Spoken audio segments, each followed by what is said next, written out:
Assalamualaikum warahmatullahi wabarakatuh. Saya Wulan Nurjanah Lindawati dari jurusan Tarbiyah, Program Studi Pendidikan Agama Islam, kelas B2.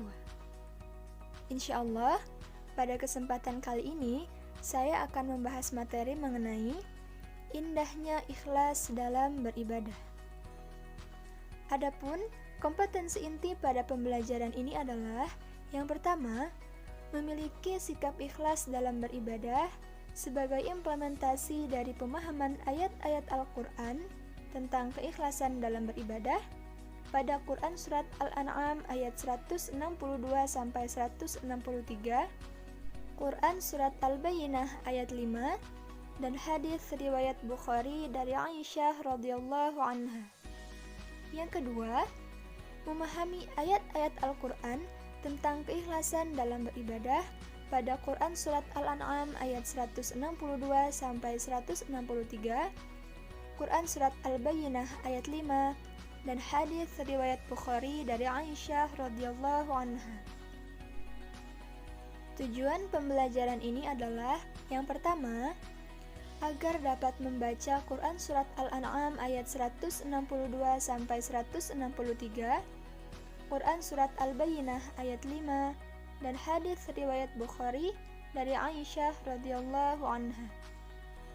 Yang kedua, agar dapat menjelaskan kandungan Quran Surat Al-An'am ayat 162-163, Quran Surat Al-Bayyinah ayat 5, dan hadis riwayat Bukhari dari Aisyah radhiyallahu anha. Dan yang ketiga, agar dapat menunjukkan perilaku ikhlas dalam beribadah. Baik, langsung saja ke materi yang pertama, yaitu Quran Surat Al-An'am ayat 162-163, yang berbunyi, A'udzu billahi minasyaitonir rajim. Bismillahirrahmanirrahim. Qul inna salati wa nusuki wa mahyaya wa mamati lillahi rabbil alamin. La syarika lahu wa bidzalika umirtu wa ana awwalul muslimin. Yang artinya, katakanlah Muhammad, sesungguhnya salatku, ibadahku, hidupku dan matiku hanyalah untuk Allah, Tuhan seluruh alam. Tidak ada sekutu baginya, dan demikianlah yang diperintahkan kepadaku, dan aku adalah orang yang pertama berserah diri. Quran Surat Al-An'am ini adalah surat ke-6 yang terdiri dari 165 ayat dan termasuk surat Makkiyah. Al-An'am memiliki arti binatang ternak. Adapun isi pokok kandungan surat Al-An'am adalah tentang keimanan, hukum, dan kisah-kisah. Isi kandungan Quran Surat Al-An'am ayat 162-163. Yang pertama, perintah Allah Subhanahu wa Ta'ala untuk berkeyakinan bahwa salatnya, ibadahnya, hidupnya, dan matinya hanyalah untuk Allah. Yang kedua, Allah Subhanahu wa Ta'ala adalah Tuhan semesta alam, tidak ada sekutu baginya. Yang ketiga, senantiasa beramal soleh dan menjauhi segala larangan Allah. Yang keempat, perintah Allah Subhanahu wa Ta'ala untuk ikhlas dalam berkeyakinan, beramal, dan dalam beribadah. Lalu, apa itu ikhlas? Ikhlas adalah melaksanakan perbuatan semata-mata untuk mendapatkan ridha Allah Subhanahu wa Ta'ala, tidak bercampur dengan hal-hal lain. Kita masuk ke materi yang kedua, Quran Surat Al-Bayyinah ayat 5, yang berbunyi, A'udzu billahi minasyaitonir rajim. Bismillahirrahmanirrahim. وَمَا أُمِرُوا إِلَّا لِيَعْبُدُوا اللَّهَ مُخْلِصِينَ لَهُ الدِّينَ حُنَفَاءَ وَيُقِيمُوا الصَّلَاةَ وَيُؤْتُوا الزَّكَاةَ وَذَلِكَ دِينُ الْقَيِّمَةِ.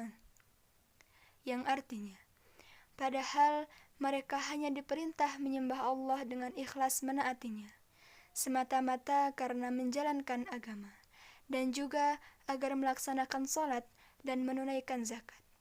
Dan yang demikian itulah agama yang lurus. Surat Al-Bayyinah ini adalah surat ke-98 yang terdiri dari 8 ayat dan termasuk surat Madaniyah. Al-Bayyinah memiliki arti bukti yang nyata.